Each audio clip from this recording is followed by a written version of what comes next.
Warning: this video may contain so much sackiness that you may be getting teabagged in the process of viewing this video. Viewer discretion is advised.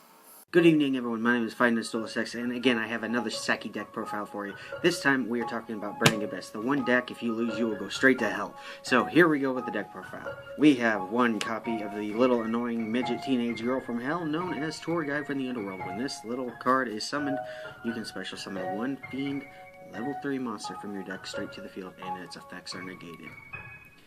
Then we have one copy of the Burning Abyss Dragon, Drag Hag or something. I'm just going to call him Drago.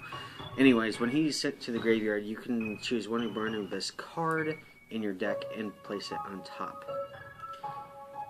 Then we have one copy of Graf, otherwise known as the Dog Scratcher. He is known in Dante's Inferno. He is also shown in Dante's Inferno, right alongside of Skarm. When Virgil is accompanying Dante, they encountered this mischievous little beast, and they try to trick them into not crossing the burning bridge. Anyways, when Graf is sent to the graveyard, you can special summon one Burning Abyss monster from your deck straight to the field. And then we have two copies of Sir. Sir activates from the graveyard as well. His effect basically goes like this. Whenever he's sent to the graveyard, you resurrect one Burning Abyss monster from your graveyard back onto the field. Then we have two copies of Cagna. Cagna, the dog, basically, of the deck. Whenever he's sent to the graveyard, you can send one Burning Abyss Spell or Trap card from your deck straight to the grave. Two copies of Calcab. Calcab, basically, whenever he's sent to the graveyard, you target one set Spell or Trap card on the field and return it to hand. Then we have the Monster Negator, Alec. Like I said, it negates monster effects when it's sent to the grave. Then we have two of the tuner monsters known as Rubik. 3 Farfa. Why 3 Farfa? Because Farfa has a badass effect to where if it's sent to the graveyard, you can target one monster on the field and banish it until the next turn. And then we have 3 copies of Skarm. Skarm's effect is when it's sent to the graveyard, you can add one level 3 or lower. Sent to the graveyard, you add one level 3 monster from your deck to your hand. Then we have 3 copies of Livic. Livic actually acts like a tour guide, but it's easier to use with your field presence of your other demons. Whenever it's sent to the graveyard, you can special summon one Burning Abyss monster from your hand straight to the field. Its effects are also negated. And then the Big Mother Load itself, 3 copies of Rainbow Dark Dragon. Now, this is what you're probably asking. Why do you use Rainbow Dark Dragon in a Burning Abyss deck? To tell you the truth, mill for days. You can OTK with this big freaking dragon. Basically, it takes 7 dark monsters with different names and able to summon him. And then afterwards, you banish all the rest of your monsters in the grave or field, and he gains 500 additional attack. I have gotten this sucker up to 10k before, and yeah, it pretty much ensured me game.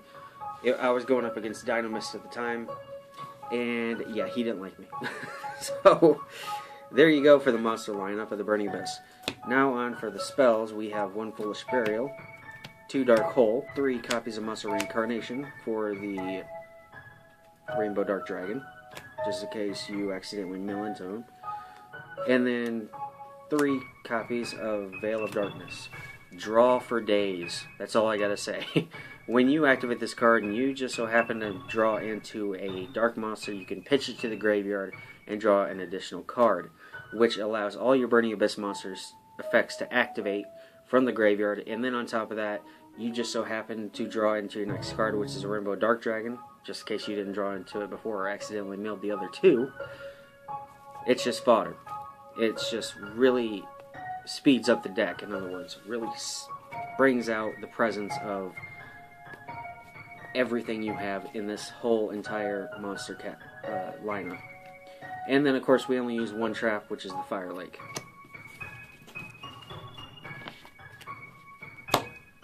Now, for the extra deck, I was actually looking through deck testing on DevPro to see which ones would work, which ones would get Rainbow Dark stronger, which ones could possibly, have a grind game effect, and these are the cards that I found most useful.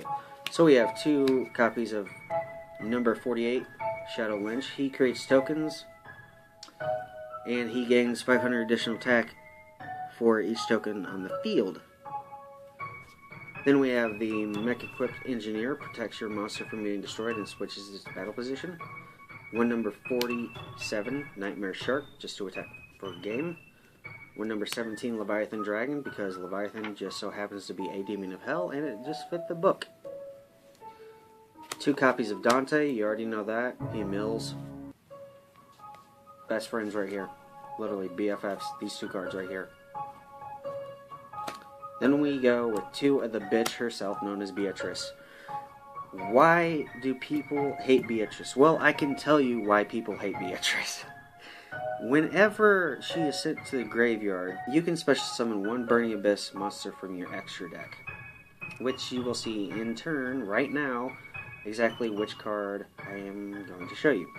And then her other effect is you can detach a material and then send a Burning Abyss monster from your deck to the graveyard. In other words, they get out a big beefy monster, you can just search out a Farfa and banish it. And then we have 2 copies of Virgil. Not the real look of the guy, but I guess if you're on a wicked LSD trip, this art would actually work, because Virgil did not look like that whatsoever.